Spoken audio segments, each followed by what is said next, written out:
Okay, hi, good morning. I hope you can hear me okay. Thank you for joining the webinar, our webinar this morning. Really pleased to see you. We in terms of the approach to this, we have allowed cameras and so on. So if you're not feeling too shy and would like to show yourselves, please do turn your cameras on, and but just ask you to mute while the presentation's on. So just like to introduce you to our presenter today, Katie King. Katie, delighted to have you here today. Genuinely a pleasure. I'm really looking forward to hearing your presentation. For those of you that don't know her, she is has a real sort of big profile in the industry, and I think obviously board advisor and author, keynote speaker on AI and digital transformation. So as I say, delighted to have you here with us. I know you've got a lot of years expertise working with sort of a public, private sector, big businesses, and so on, and obviously seen that you regularly feature on the BBC as well, and deliver various talks for TED and others. So as I say, absolutely delighted to have you here. And without further ado, if you're happy for me to, I'll hand straight over to you. Absolutely, Mark. Thank you very much. Hello, everyone. Very nice to be here and hopefully get to meet you all over the course of the next hour and a half. So as Mark said, we've really got about 70 minutes plus some time for questions, but we will finish promptly at midday. We'll have a little break, probably about 50 minutes in. I know how intense it is at the moment, being all day on Zoom and on Teams and so on. So we'll get a quick coffee break, maybe about 50 minutes or so into the session. But I'm delighted to be here and to work with businesses, particularly SMEs. I'm a small and medium business myself. I run a very, very small public relations, digital marketing agency in Kent. Been in London most of my career, but I moved out to Kent and now in East Sussex, actually. I forget where I am sometimes. I've the horses and the sheep over there, the village here, but I'm very much a city person. I know the Humber region really well too, and I've spent the past few years not just being involved in the digital world, but AI. So here's my book, which I wrote, which was published in 2019. And I'm not a technologist. I've spent my career advising not just technology companies, but companies in all different sectors, how to apply technology, how to build their go-to-market strategies, their thought leadership. Major brands like Virgin with Richard Branson, who we've helped, but also Microsoft, Huawei, the Chinese telecoms company, BT, but lots and lots of small and medium-sized businesses, schools, universities, and so on. And I'm 54 just last week, and I believe that we are all on this journey of continuous learning. And so I got involved with artificial intelligence about 5 years ago and wrote a book, and the book is a collection of case studies, and it's all about how do businesses apply AI to their organizations. How does it reshape their organization, whether it's their HR, whether it's their their marketing, their sales, their customer experience. So that's been a bit about my background. That's a bit about the book. And I'm writing the second book at the moment. And really what it's doing, it's giving me insights of organizations of all sizes all over the world, not hype, not just sitting here telling you all about AI because everyone else is talking about it, but genuinely talking to you about the different ways you can use it, how accessible it is price-wise for certain business functions. So that's what I'm going to be talking to you about. As well as my role as a consultant and as a speaker and writing this book, as I mentioned, I'm on an all-party parliamentary group for the adoption of AI. And again, that's another reason that I know a lot about it. I hear evidence from all over the world, from some of the world's most incredible brains of, academics, regulators, business people, and again, I can bring those nuggets of wisdom and that knowledge to today's session. So today we have it in 3 parts. I wanted to give you a bit of an introduction and to share really what the business case for AI is. And we'll be talking about how you can harness it and how you can harness it ethically as well. and sharing with you how AI is really this new business paradigm. That's the first part. The second is proof points. So powerful, relevant use cases about AI in business, how you can seriously go about considering it, who you might turn to, the mistakes other people have made. So that's what we're going to be focusing in on. And then the final section is really thinking about, well, what's the mindset for that? What's the strategy? How do I plan? What are some of the big societal issues that come with that? And so it's going to be very pragmatic and very honest.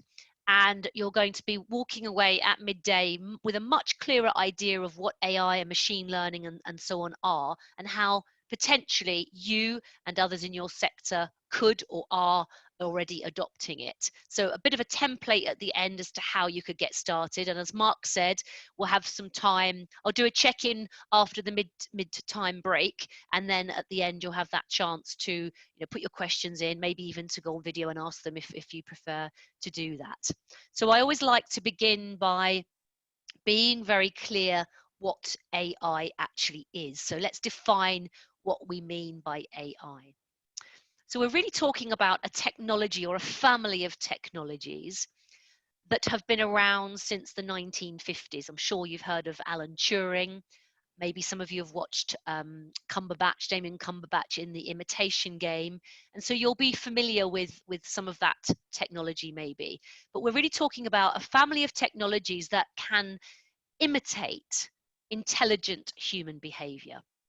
And within that, we have all different subsets: deep learning, machine learning, and we're really talking there about their ability, and these are computer programs, or they might be devices in the form of a robot or some kind of chatbot assistant or just a software program. And what they're doing with the machine learning is really enabling the machine to accelerate its learning through experience. But really, this is all about big data. Big data has come from the 10 years in particular of smartphone technology. So smartphone technology and the cheaper processing of that, because we have it at scale, has made AI viable now. So we've had all these 70 years since the 1950s of AI being out there, but all these AI winters, and now we've really been in an AI summer for the last couple of years. I'll talk a bit about the narrow AI and so on at the end, where we get into some of the big ethical issues. But most of what we're talking about is narrow. One device, one robotic arm in Jaguar Land Rover, or in a picking out the grapes, or a floor cleaner doing one task very, very well. And in time, we may get to these later stages, but really that's what we're talking about. And so AI has these different forms, from down the bottom right in driverless vehicles, driverless cars.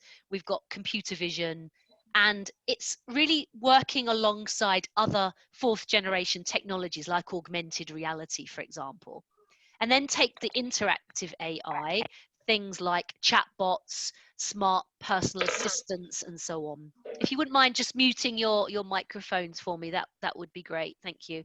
Then we've got areas like Analytic AI, where you've got sentiment analysis, and this might be in a marketing environment, or sales, where you're analyzing people's sentiment, whether they're positive or neutral or negative about your particular products. We've got all these different areas that make up the family of technologies. But most of what I would say here is, if you take nothing else away from this session than this, we're talking about augmented intelligence.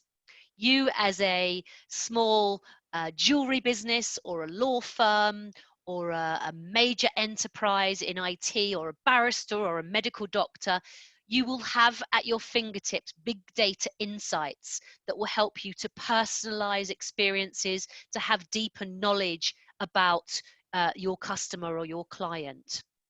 And so that's a good point really to think about. What's this doing to us as human beings? How is it impacting us in society, in our communities? And obviously the one thing that's united us all globally this past year has been COVID-19.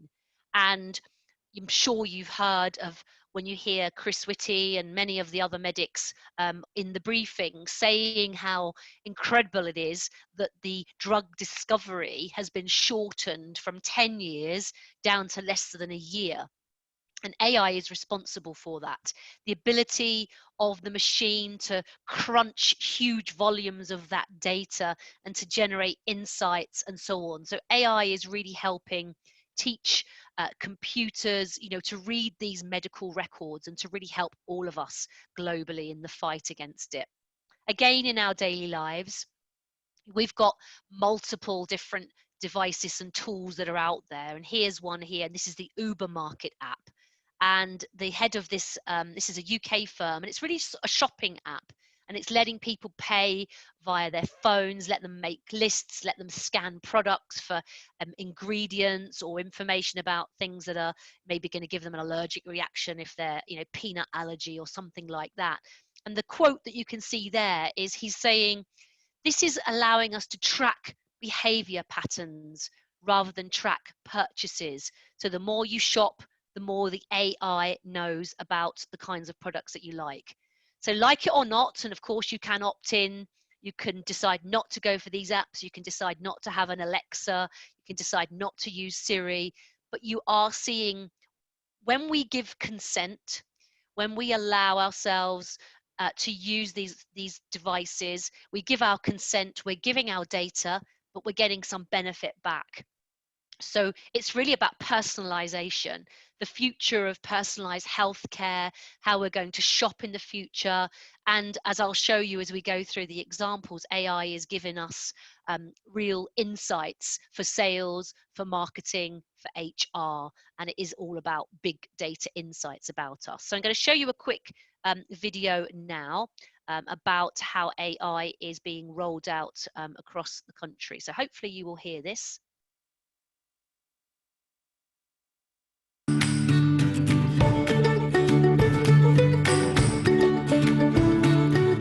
The delivery robots are amazing. I must have used the service 50, 60 times. When I haven't got time to go out, if I'm working from home, it's great to have lunch. I can order what I want, what I need, and actually just sit back and track the robot to my front door. They can bring the delivery in a very short time. Quite often I end up working from home. Sometimes you don't have the time to go out and get a pint of milk so that you can actually have a cup of tea while you're on your calls. I find Starship really great to be able to just fit in with my lifestyle. It means I can really focus in on doing my work. My wife, amazingly, has donated a kidney so that I can receive a kidney. With both of us out of action and unable to drive, it's been brilliant just being able to pop onto the app, order the things you need, without having to trouble anybody else, without having to walk to the shop. We trust that they always get here because there's never been a problem. Every time we've ordered something, it's always arrived promptly. I had guests coming over from Birmingham. When I was putting everything together, I realised I'd forgotten the yogurt. Robots to the rescue, and the robots were here before the guests came. If I do a big shop, half my food just goes to waste. So I just buy small amounts, and actually this allows me to do it. Less cars, less pollution, it's green and it's good for the environment. We are very proud of these robots. We've got videos and we show them around to people. Thank you, Mr. Robot. I don't have to take time off work, I don't have to go to the shops. Just knowing that whatever you need is just a few clicks away.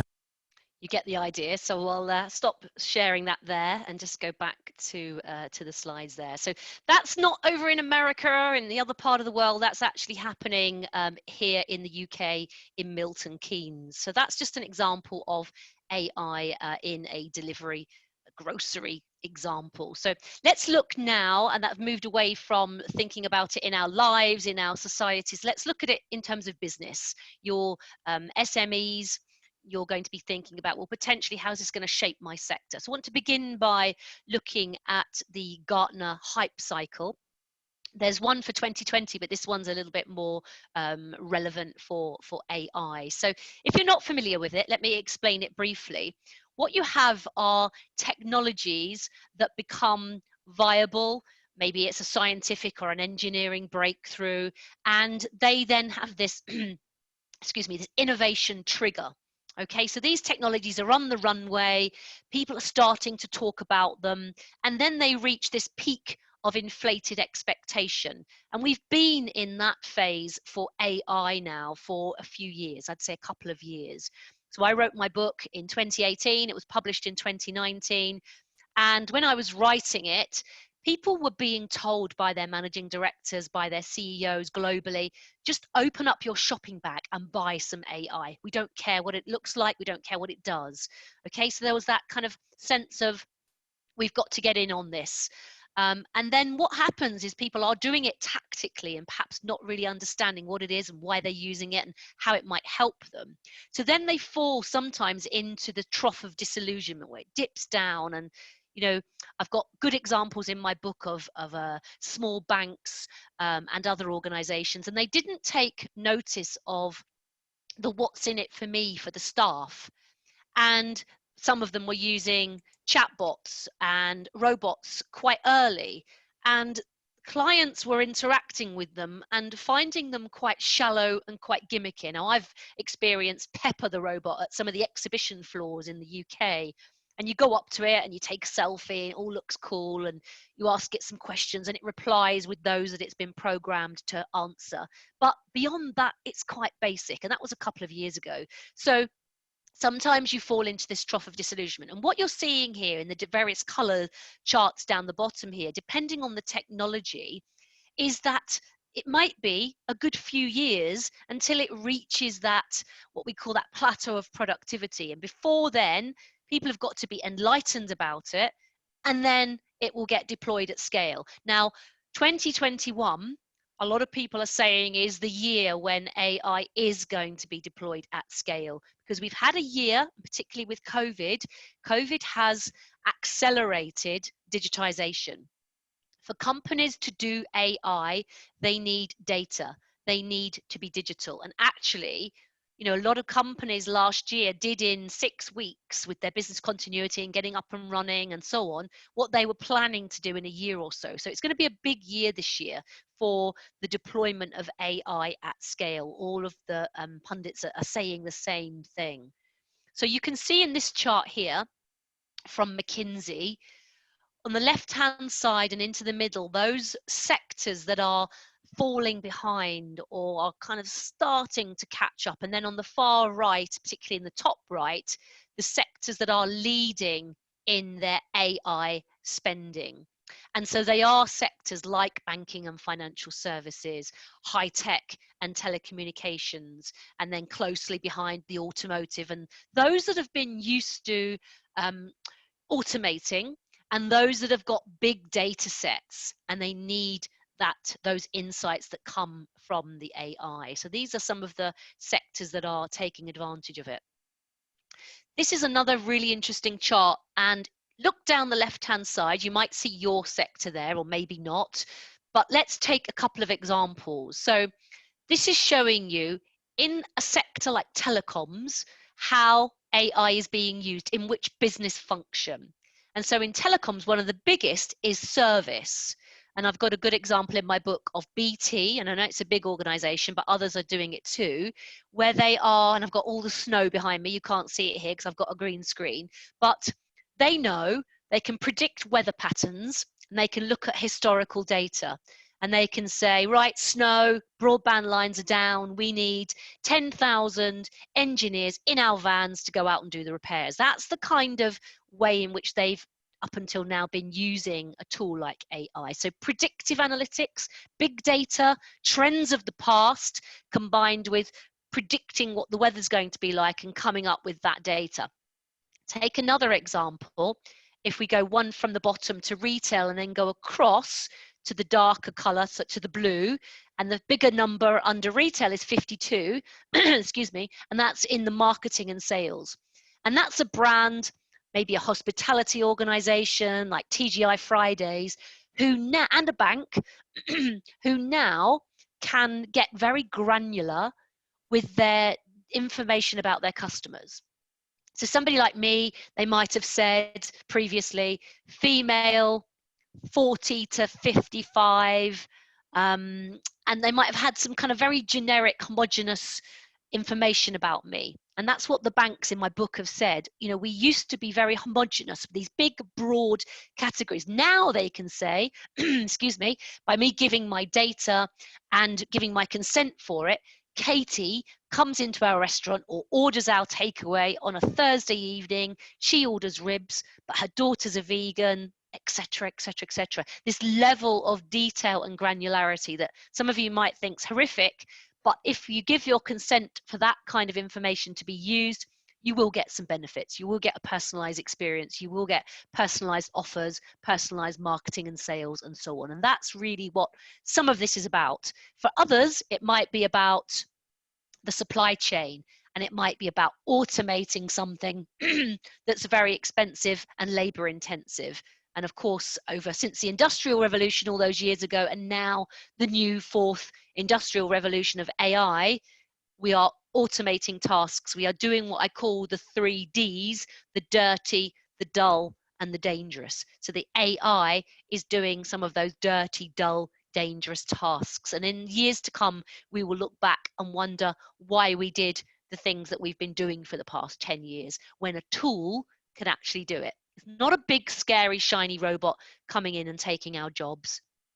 It's a bit like we've had, you know, I used to do all my VAT manually, and for the last 10 years, I've used a software tool, software as a service, a software tool to automate it and to do my VAT for me and to sync up to my bank account. This is the next layer of automation that we really need in our organizations. So let's now look at how AI is impacting certain job functions. First area I want to concentrate on is conversational AI. So this is allowing brands, organizations to leverage these digital assistants or messaging apps or chatbots so that they can create very personalized, handcrafted comms with their customers. And it's almost a paradox, but you've got these tools. Let's take it in a call center. They are trained by your best call center people, and then they can handle around about 85% of the routine inquiries that come into it. The ones that are a bit more complex need to be escalated up to a human agent. But it's that kind of driving of human-like conversation. And the paradox is that actually it's more human, because the AI has access to these big data insights and can give a much more personalized service than the human who's maybe run off their feet, doesn't have the right system, doesn't have that data at their fingertips. So we're able to maintain extreme personalization. Let's look at HR. So at the moment, I'm showing you business functions. That's horizontal because every business in every sector needs to do a bit of HR, a bit of marketing, a bit of sales, a bit of finance. So we're going to start by business functions, and then we're going to move on to sectors. So here's HR. So this is KPMG's survey showing around about 2/3 of HR execs agreeing that they've either undergone or are undergoing a digital transformation. And you've got here on the right-hand side, you know, what are they using? Where are their investments going? Predictive analytics, enhanced process automation, and then tools like AI. And really, the problem is that only 36%, 14% have actually invested in it.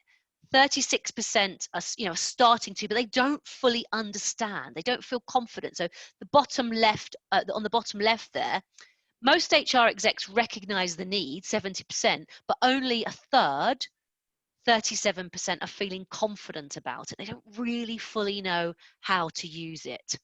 And so what do we mean by it? There are so many tools out there. So what you have the big vendors, Microsoft, Azure, IBM Watson, those kinds of players. But then I've said to you that we're in this AI summer and that it's now viable and has been for a few years. And so along come all of these startups and scale-up companies. They have venture capital backing, and these are some of the great tools that are out there that can help organizations. And this is one called Jamie AI. So it's sifting the CVs, It's understanding the nature of the candidate or the hiring organization and doing a match and doing it in a way that can actually, if done properly, avoid the bias that can come from the way a person might actually do the hiring based on what they're about, what their organization's about, and maybe being a bit blinkered to a certain gender, to a certain race, to a certain type of person. It might be sexual orientation or whatever it might be. And then we think about LinkedIn. So they're saying 76% of recruiters believe AI's impact on recruiting will be at least somewhat significant in terms of the impact of AI on it.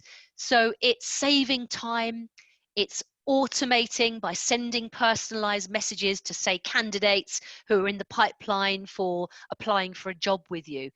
Increasing diversity, as I mentioned. So using AI, to help write inclusive job adverts, for example. So these are some of the ways that AI is being used across business. This is AI in your company culture. So it's a part of HR, isn't it? Depends how you structure your organization. But how are some organizations starting to think about their company culture? This is one called Culture Amp, another tool, and brands like Airbnb are using it, and it's conducting surveys, it's revealing analysis of complex issues that the company can then fix, improve its customer satisfaction, and so on. So this is a digital platform, and it's able to help with constructive feedback, developing your staff, and making them feel very engaged in the organization. So these are some of those tools. Let's move on now and think about other areas and business functions within your company. And my book was very much about AI in marketing, in sales, in customer experience, and it touched quite a bit on HR as well. So there's a whole range of tools. And one of the challenges, and I've worked with a lot of businesses in your region, in the Northeast, all over the UK, and many of them say to me, the problem is it's such a wild west out there. We don't know who to turn to. And it is difficult. I do completely accept that. So you have to do your due diligence, and it helps if someone has been recommended, of course. It helps if they've got a track record. And there's one example here I'm giving, which is Gartner, and it's the cool vendor. So this organization that runs digital AI marketing tools called Concured, like Content Cured, won the Gartner Cool Vendor for its category in 2019.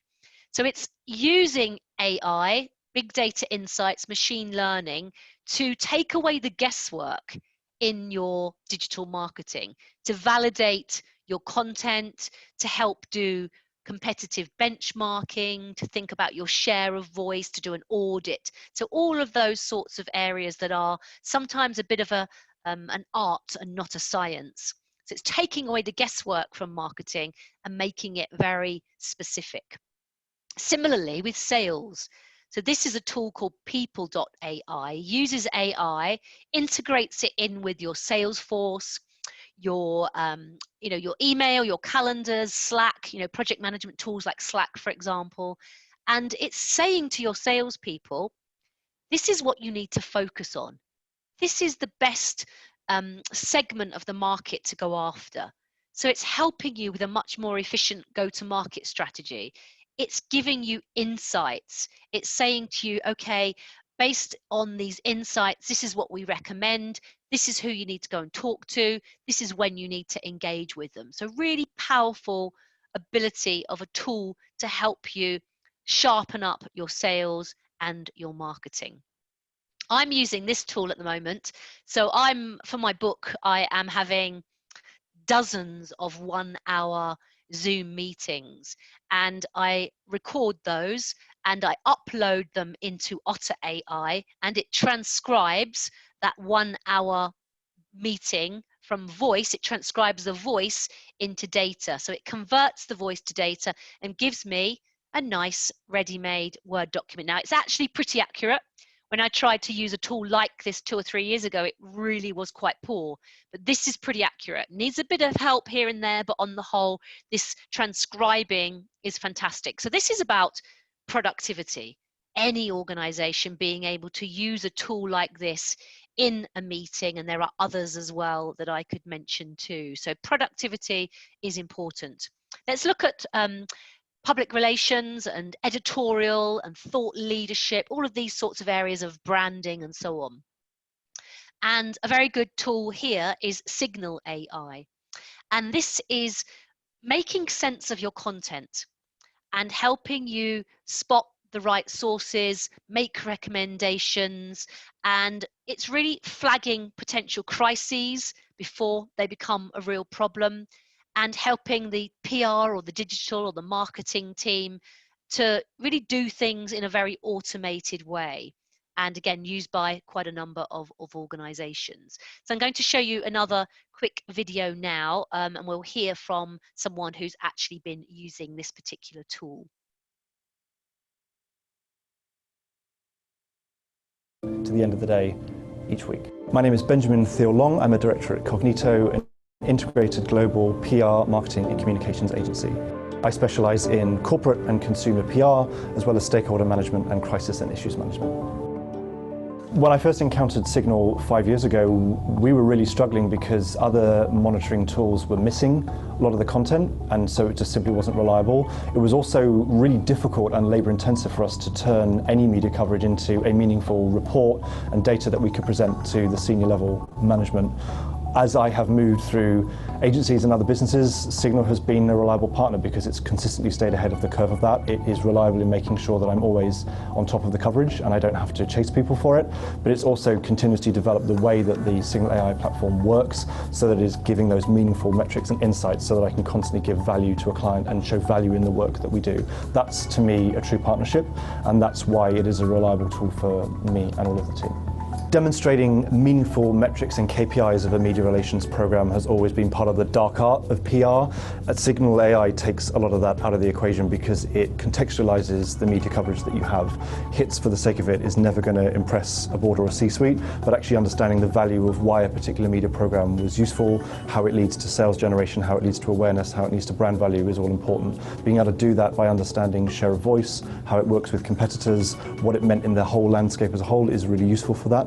It also is useful to understand where things didn't work well, because you can put that into context and realize how you might do something differently, and that informed process is really what KPIs for PR programs and media should really be about.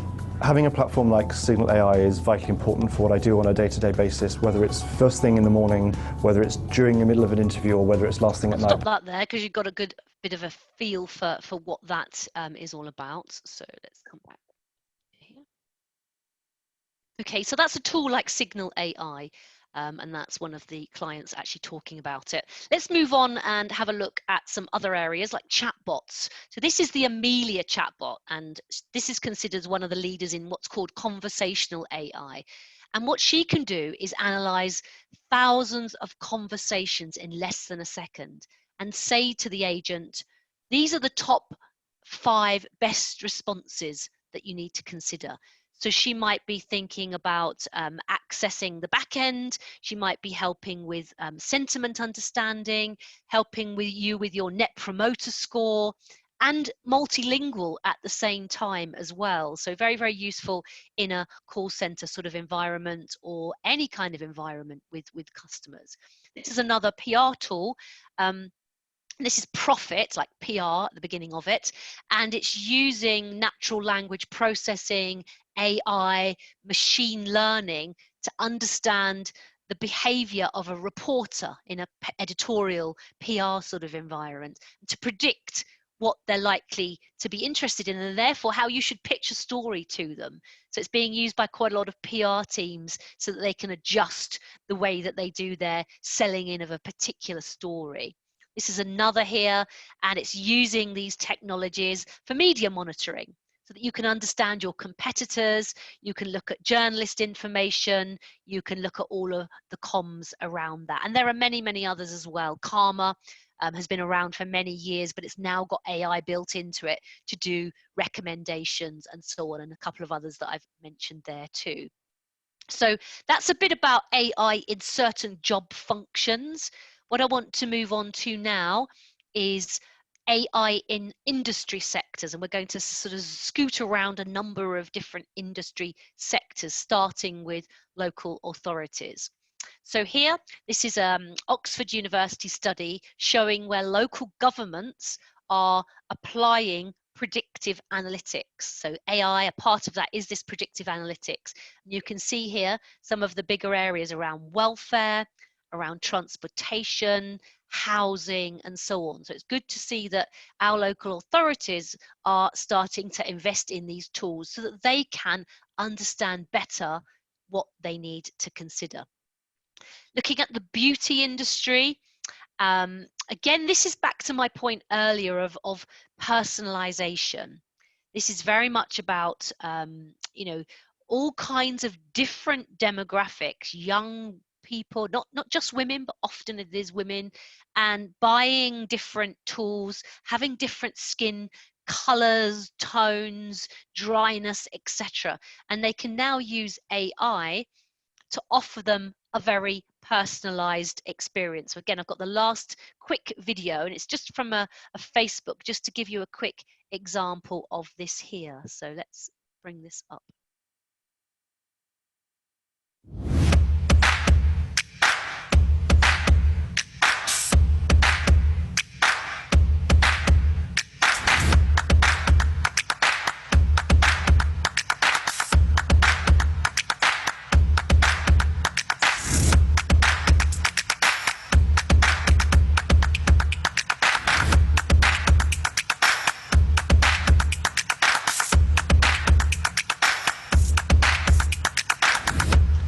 It's all about modifying the face. And if you think of, if any of you are familiar with, if you remember the days of smart mirrors and things like that, it was always really going to be hyped up that we would eventually get these smart mirrors. They haven't really come to the fore that well yet, but the idea is this modiface. You can go in, you can buy a product, you can try things on, you can look at makeup on your skin. It can be very much tailored and targeted to you and to your particular preferences and so on. Okay, so that's that. In a as a sector, when you think of marketing as a sector, then you have a lot happening in the branding space. You've got a lot of people using the AI to think about how they do monitoring, how they ask for product reviews, how they look at their websites and their online forums and so on. So this is a tool called Bright Local that's helping there. So let's move on to a couple of other examples. So perhaps a bit, you know, not all of these are huge sectors that have massive budgets. You know, here we're talking about estate agents. Typically, of course, there are some big groups, but they typically don't, as I know, so I've worked with some of them, don't always have big budgets, but they are starting to take advantage of tools like AI. So this is helping using machine learning. It's looking at different data points. So it's looking at data points, comparing them with historical trends, finding correlations so that they can actually estimate, you know, what a house is worth today, what it might be worth in the future. They could also look at neighborhood trends. They could look at, you know, how might you invest in a property? What should you be doing to renovate it, and so on. If we move on to financial services, this is a sector that's predicted to be a big user of digital and AI, as I showed you in that earlier chart there. So big savings coming from the banks, people being very aware of the potential benefits that are posed by it. So really, if you think about it, it's going to be about smart banking. It's going to be through an app, giving us insights about our spend, about our debt, about our habits. And I think we're going to see a big focus on the banks becoming much better and not just grouping us as this big homogenous group, but actually giving us quite tailored, very specific examples of how we might use their products and services. This is in wealth management, and this is a tool called MyEva, and it's like your own personal financial advisor who can provide regulated advice. So it's cost savings passed on to the customer, someone who, a device that can give you that info on pensions and savings all through the chatbot in a space that's been, very highly regulated until now. And then poverty as well. In fact, I do have one final video to show you. I'm going to click on this as well. And I think I'm very reassured when I see this, because this is low budget, but big impact. So let's have a quick look at AI being used by a food bank, which is particularly pertinent with all of the job losses as a result of COVID. Oops, sorry, bear with me. There we go. Clicked on the wrong arrow.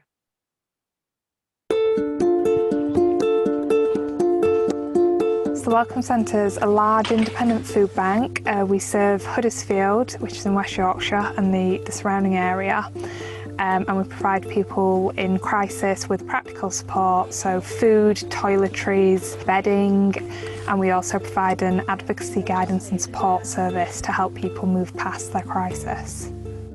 So we've noticed a trend over the last 5 years or so towards people needing longer term support. Obviously, no one wants to visit a food bank. We don't want people to be dependent on our service. We're a crisis service. So we wanted to make an early intervention for those people. So our trustee, Andrew, has a computer technology type background. He'd built us a bespoke referral database. We'd started recording information about the clients who were being referred to us and the number of times they were being referred. That allowed us to get a picture of our demand here at the Welcome Centre. And to add value to that information, we got involved with DataKind in an activity called a data dive in 2016. DataKind UK has a wide community of data scientists across the country. And what we try and do is get their skills and actually apply that to support social change organisations to make the best use of the data that they have. The Welcome Centre initially came to us recognising that they've collected a lot of data and they had a specific issue about how can they use their data much more effectively to enable them to provide better services for their service users. They looked at our data and helped us to formulate a model to classify clients as being either low use, medium use or high use in terms of their relationship with the Welcome Centre. So this is our client database. So we can see here the clients that we've referred to today, the clients that have been referred in the last week, and overall all the clients that were currently active. So green is low use, yellow and orange are medium use, and the red are the high use clients. And then following that, both DataKind and ourselves felt there was more we could do in terms of coming up with a technology solution to identify from the first referral, if possible, whether someone's likely to come to us once, 3 times or 50 times, so that the people who are at risk of becoming dependent on us, we can catch them on the second visit, have a cup of tea, have a chat about what's going on and try and steer them on a different path. So again, I won't play all of that. We can make these slides available through Mark and the team if you want to get access to them and look at those in full. But again, I just wanted to show you a very real example, something very close to home, happening all over the world, very low budget, making AI give that personalized data to really affect social change. So I think that's a great example of the use of AI and machine learning. This is in the law. So again, we're looking here now in this section at different industry sectors and how they're taking advantage of some of these different tools that I'm describing. And this is a software company. It's come up like many of the thousands of AI startups. And what it's doing is tracking, so big data, tracking lawyers' work, filling out timesheets for them. So that dirty, dull and dangerous that I mentioned, automation of tasks, working out, is this activity billable, which client, how can we actually do that? And it's saving them, time, and hopefully those cost savings can be passed on to the end clients as well. And if you think about that, timesheets get used by many, many different organizations. I was in PR for many years and, we had to do them. So anything that could automate that boring, repetitive type of activity is important. So This is a sector, again, influencer marketing, expected in the last year to have been around about £7.5 billion. And what it's doing, it's allowing, with AI, natural language processing and AI, being able to get into the creators, so like the big influencers, and working out, is their content suitable for your audience? Does this align with your brand? The AI can go out there and it can detect bots, fake accounts. It can look at sentiment analysis to see who's actually accepting that influencer's message, and really getting to the science and the detail and the real picture of how this is working. So that's in that particular sector. Even in wine, probably something we're doing a lot more because of lockdown. Tools that are allowing you to scan reviews, work out categorization, find out how acidic something actually is, just really getting really accurate, working out based on these reviews, what's a fake review, how is this actually going to help you? And so it's making a wine app much more thorough, much more realistic, much more reliable as well. In banking, we've got here Nationwide, and it's about automation. It's about them being able to automate over half of their email inquiries by pushing them up to a digital channel, improving customer service, improving the content over their website as well. This is in the oil and gas energy sort of space. I had the pleasure of working with Shell a couple of years ago, and they use a bit of a strange name, Lube Chat, but this is their virtual assistant, and it's matching products and customer needs up to around about 10,000 of their product portfolio. So they can match them up, they can give instant access to their technical information, to safety sheets, but also as an organization, Shell is going out there and looking at equipment failures and oil and gas activities and so on. And the AI is actually helping in that operational side of the business as well as with customer service. And here I mentioned earlier with TGI Fridays, when I showed you the chart of retail and we went across and we saw that 52% of how it was being used in their marketing. This is the Chief Experience Officer. Now that's a job title that didn't exist a few years back. And he's saying that the tool he uses, Amperity, is stitching together all of this disparate data that comes in from credit cards, point of sale, mobiles, social media. And it can take all of that data and personalize the experience for the millions of guests or diners that have given their permission, and create a very personalized experience for them in the restaurants, but also online through their marketing and so on. And this is an interesting one. I'm going to break in a couple of minutes just to allow you a quick comfort break and allow you to maybe grab a quick drink. This is AI being creative, and many people are saying, well, can AI actually be creative? AI can't think, can't feel, doesn't have empathy, but what it does have is the ability to crunch massive amount of data. So Lexus, the luxury car, works with IBM Watson and a creative ad agency, and scripts an award-winning advert for TV, a car advert fully scripted by AI. And it's able to do that because it breaks creativity down into processes.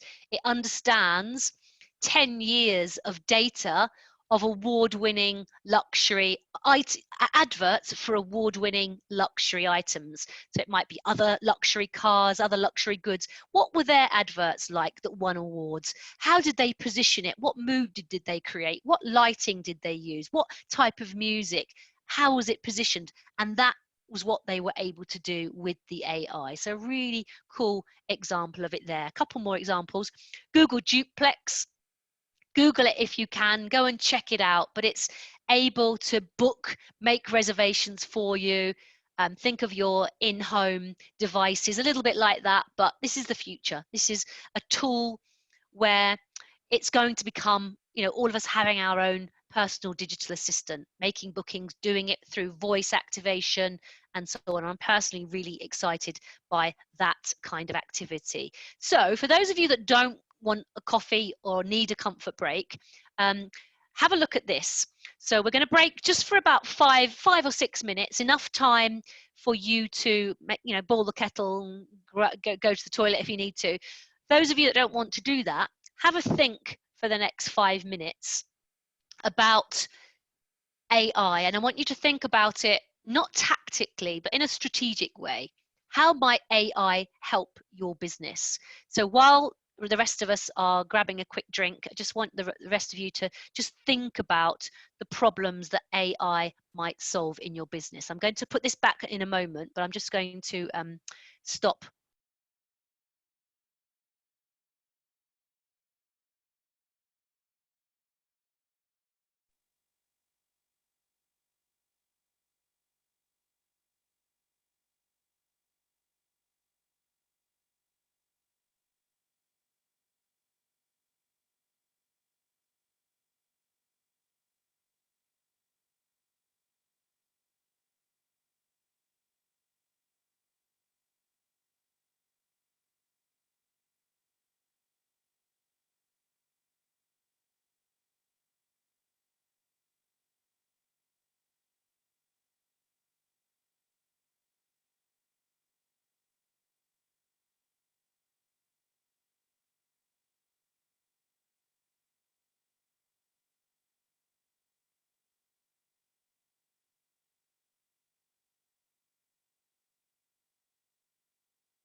Hi, everyone.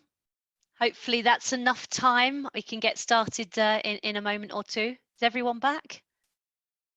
Yep. Okay, good.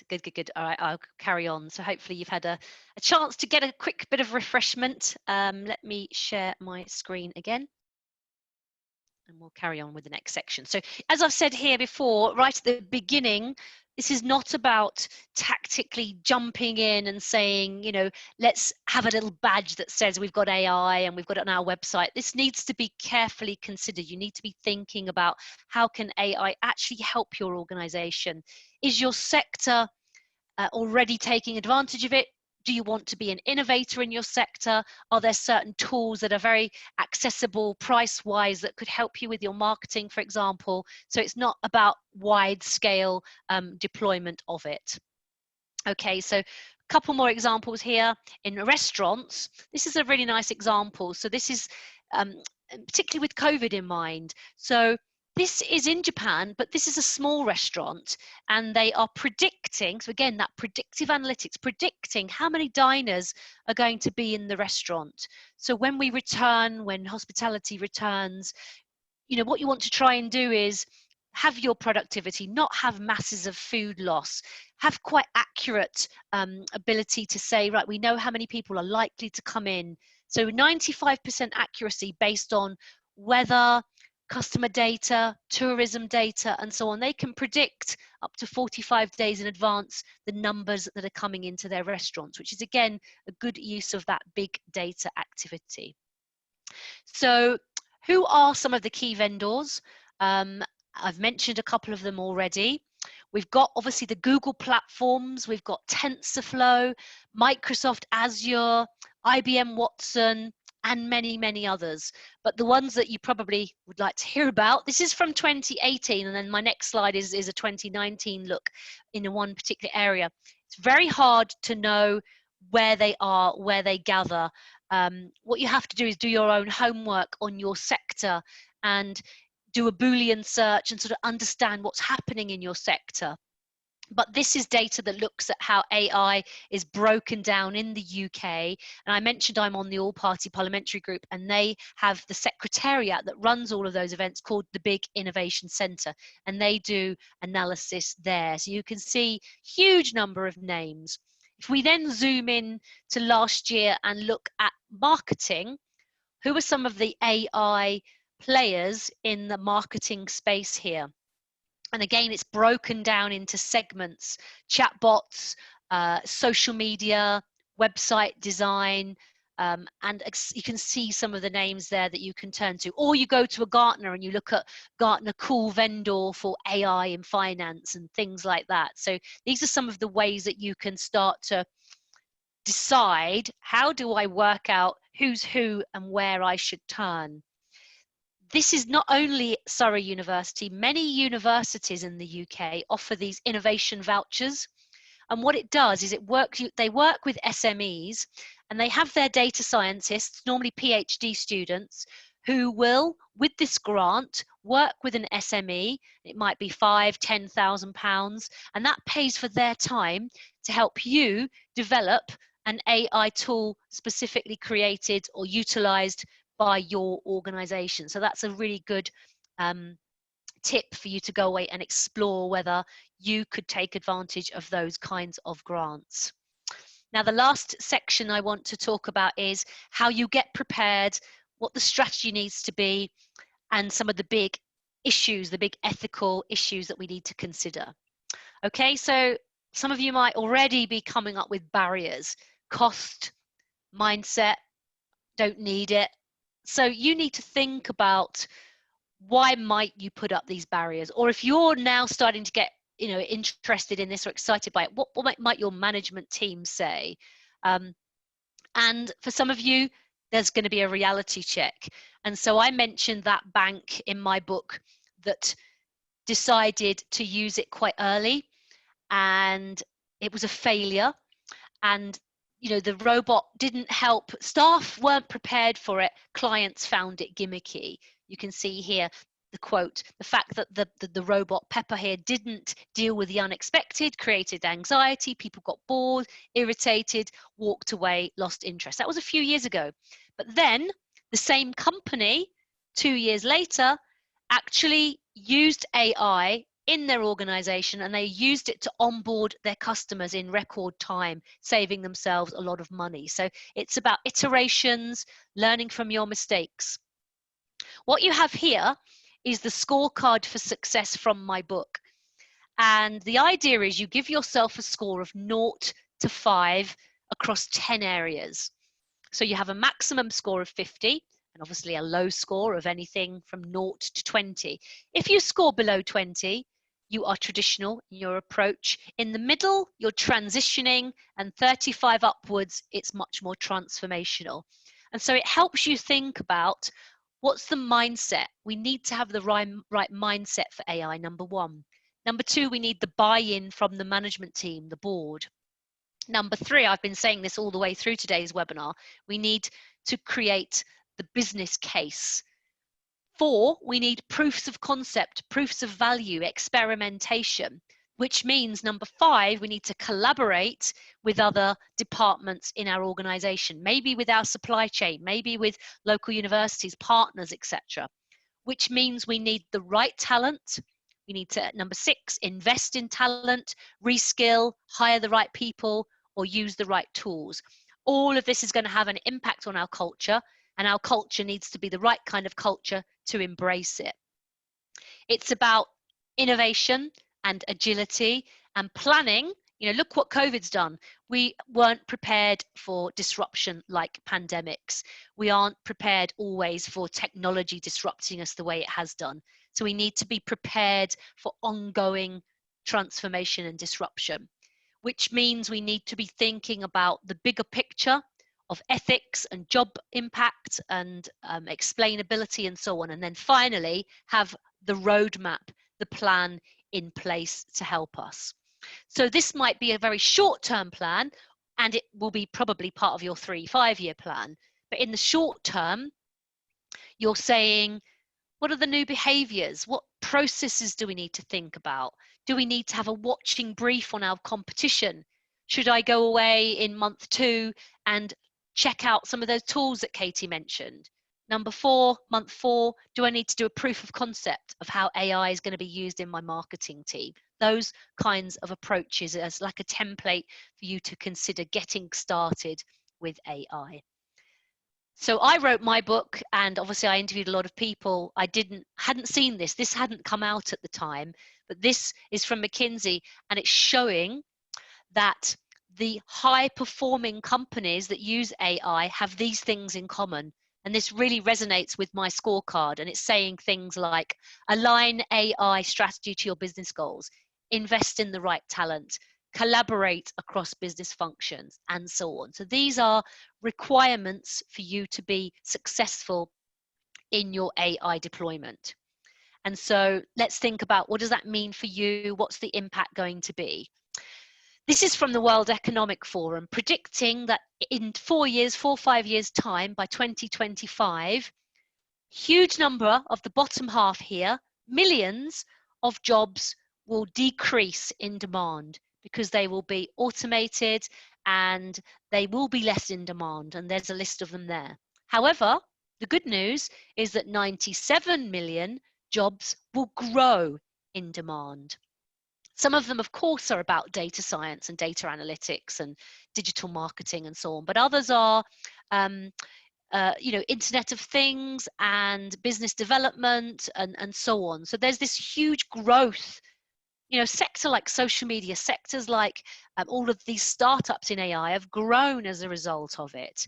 So it's that fourth industrial revolution. It's the automation of a lot of tasks and the allowing of new industries to grow up. So what we do need is reskilling, and you're doing it today. You're learning, you're thinking, you're looking at entrepreneurship. We're thinking about, around about 800 million workers, a fifth of the global workforce, losing their jobs to automation, but new jobs being created. But one of the biggest things I'd say is tasks. The tasks that we do are dramatically going to change. So as a hard skill, these are some of the key ones there, and AI is up there with blockchain and others. But softer skills are the skills that most of you have already. They're about problem solving and analysis and critical thinking and resilience and so on. And these are things that the machines can't do on their own. We need to be the human in the loop.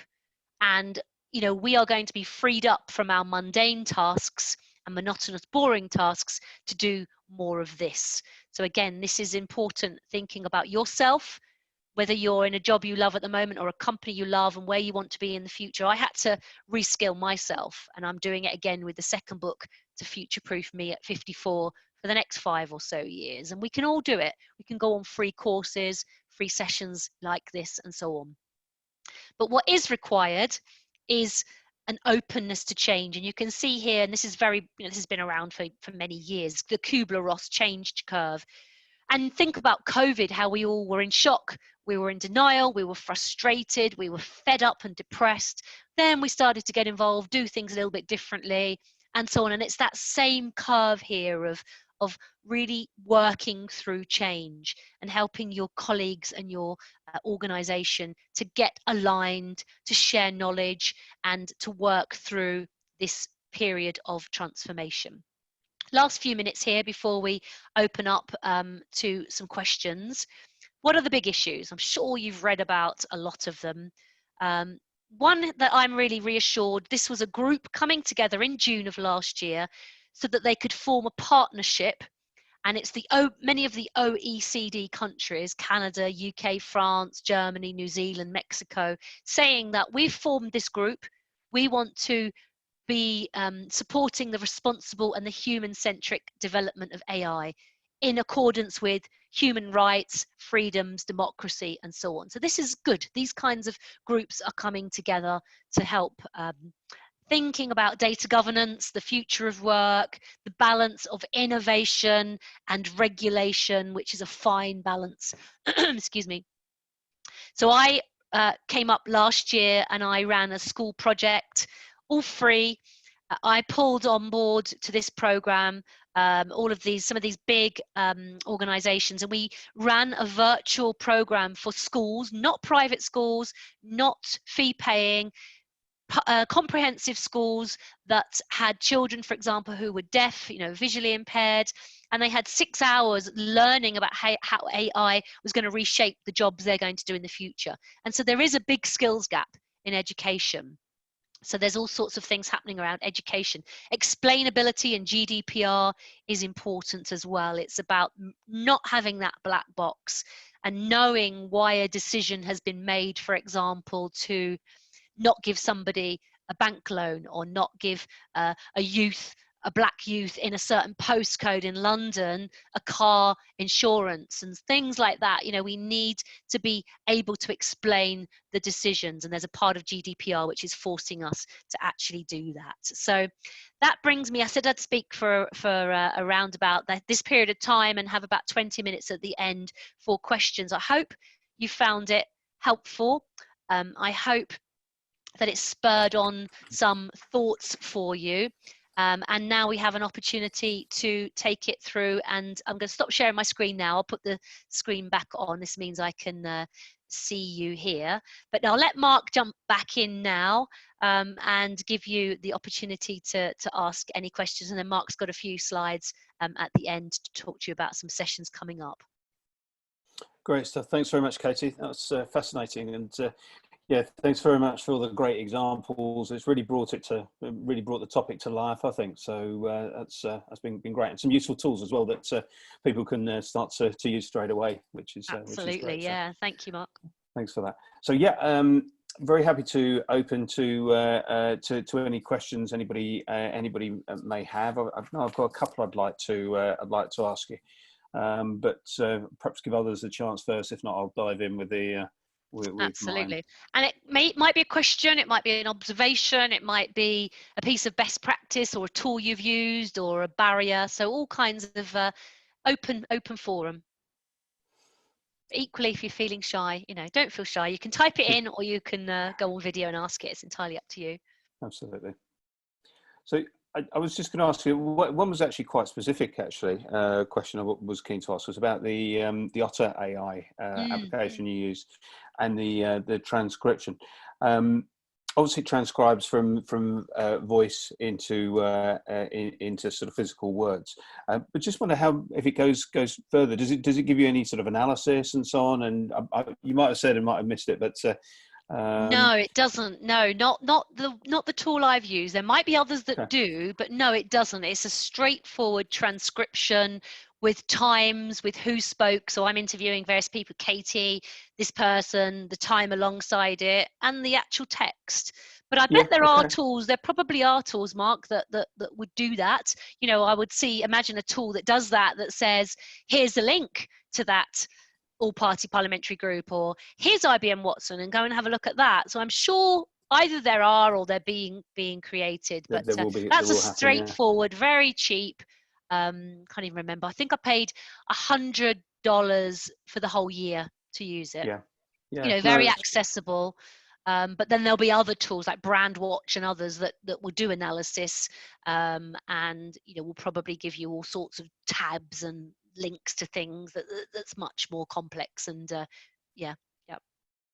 question. No, useful tools. We as a business, we do quite a lot of research and a lot of interviews. So we do have transcription tools, but it's sort of, obviously there is still the human side of coming to conclusions about things, but actually being able to bring together some of the common themes and the number of people that are sort of expressing a certain view can be really interesting to be. And somebody interviewed me the other day, and they, like we've got, say, Roz up there as somebody who's in the webinar. It was a name and it was meant to be a one-to-one. I said, who's joined our meeting? And she said, that's my tool that's going to do the transcribing. So it was like you give it access, and it accesses the meeting like a person and then records it. I can't remember the name of that one. I can find out for you. But I thought that was quite interesting. But it's like having a member of the team that's given a name, that's like a virtual agent, and you log in of a morning. And instead of you going and doing all your work, they've done it for you overnight. They've come up with the research on your clients and the latest news. And, that's what we're talking about here, these virtual agents that are really big data insights. Yeah. That's great. Just check the chat. There's no questions yet, but feel free to ask Michaela and Roz. But one other thing, and this is perhaps a bigger question, I suppose, and probably not easy to answer in just a couple of minutes, but is just your views from the sort of experience in the various groups you're involved in. Is how do we go about actually raising our game? So there's going to be a big skills gap. So it was striking that the replacement of jobs slide that you had if you look at the jobs that are going to be created, are actually what we would, I suppose, call high value jobs, I suppose. So they kind of would almost higher productivity jobs, whereas actually the ones that are likely to reduce are much more manual and perhaps lower. I say lower value because I don't mean that in the sense of what people do, but what are termed as lower value, less productive jobs. But it's how we go about actually making that change. It's a big shift, isn't it? It is a big shift, and it's not that long, is it? 2025. But actually, one of them was accountancy. So there are jobs that, professions like that are, highly skilled, but very numerical. And that's what the data, the AI loves. So there are, I'd say, you're right. Some of the blue collar roles will absolutely get automated. And won't exist, and they'll be done. Just like go to a Jaguar Land Rover factory as I've been, and you've got far fewer people and a lot more machinery. So that is going to continue, and that's going to be tough for developing countries, where we've outsourced, offshored, and we've got China and India and those countries. It's going to be very, very tough for them. But I do think that particularly in the law and in accountancy and even in teaching, but that will be slower because it will take a lot longer for the national curriculum to change. We will get to use tools, just like we've got IT, we've had all sorts of tools that we've used in the last 5 or 10 years. Over the coming 5 or 10 years, depending on how quickly or the size of our organization or how quickly our regulators and our industry bodies get to grips with it all, and for some of us, how quickly our competitors do it, I think it will shape all of our jobs. But certainly the blue collar ones will, as you say, start to disappear. and not just AI, but Internet of Things and robotic process automation, building those hospitals in record time, and all of that is just going to be ridiculously automated over the coming years. But yeah, another good question. If you want to, we can carry on. I can pull the slides back up and you can do your slides, and then people might have a couple more questions as we're going along. Entirely up to you, whatever works for you. No, that sounds like a plan. Let's do that. Yeah, that sounds great. Thanks, thanks, Katie. Okay. Oops, there we go. Just tell me when. Oops, there we go. Yeah, I think I've got it. Got it. Yeah, that's the first slide up. Okay. Yeah, brilliant. Okay. Do you want me to? Yeah, I'm happy to have it more. Yeah.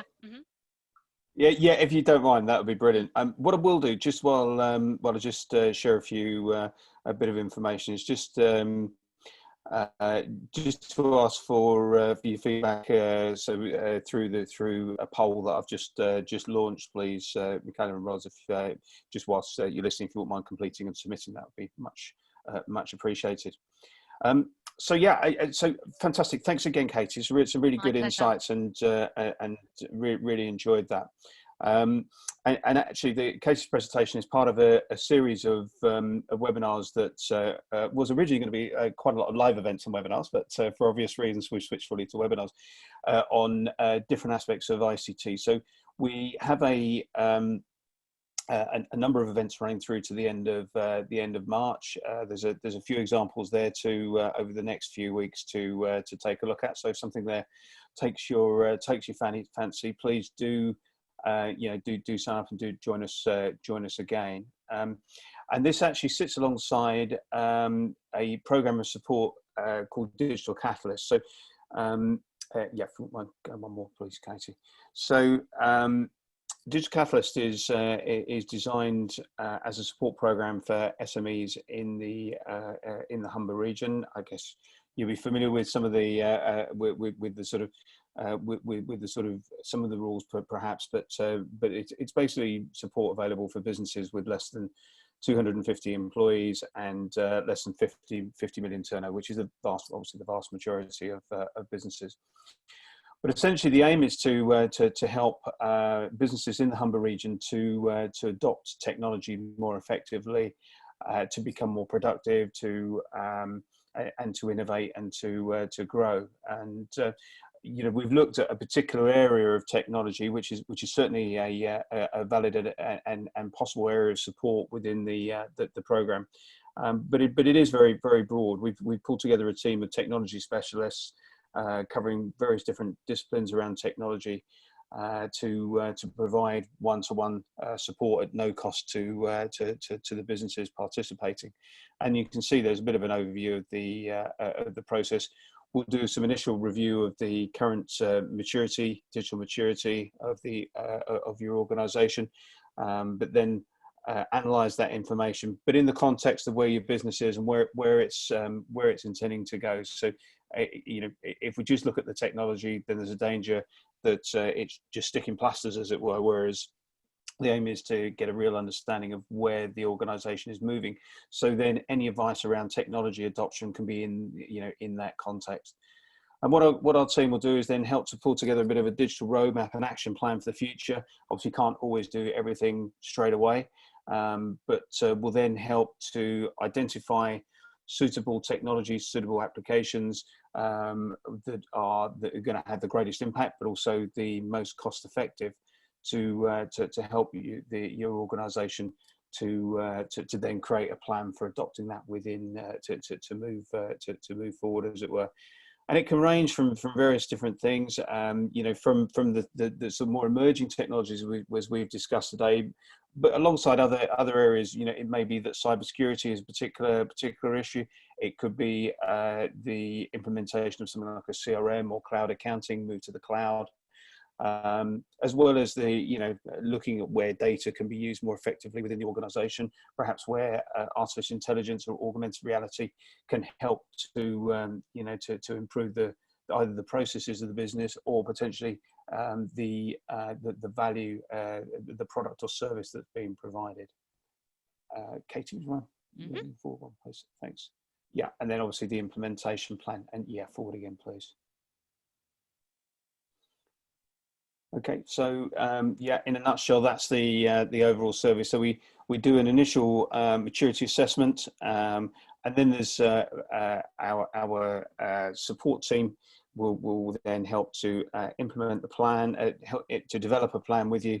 We'll look to broker in other support. So if there's other funding or support programs that will help to make it happen, then there's quite a bit going on in the Humber.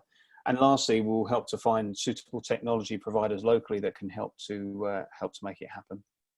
And one more again, please, Katie.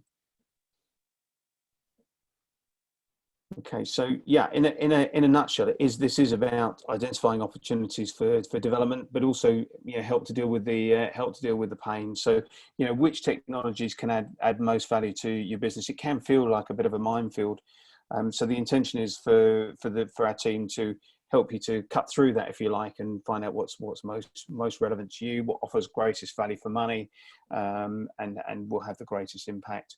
It's also then understanding the knock-on effect of those changes, and what it could mean for what you have in place. So it's taking a holistic view of what's in place now, and then identifying those technologies to integrate with existing systems and processes. It's actually quite often it's about getting more out of what you have as well.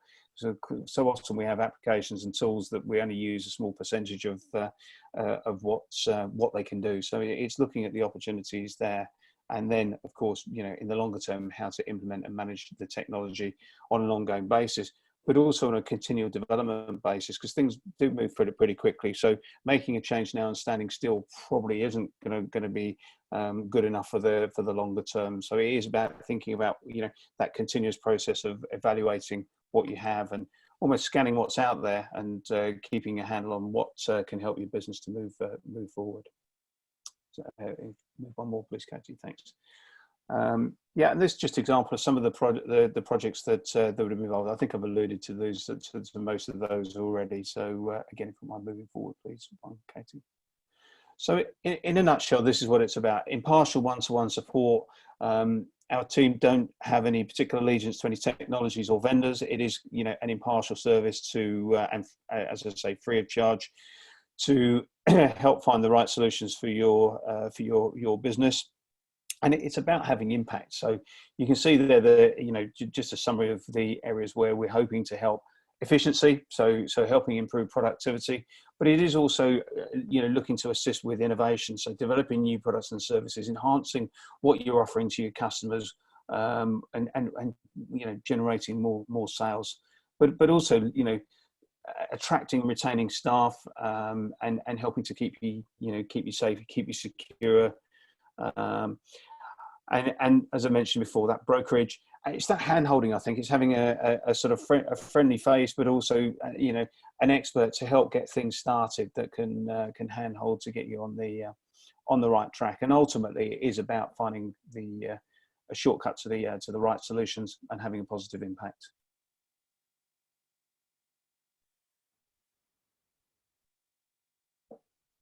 Okay.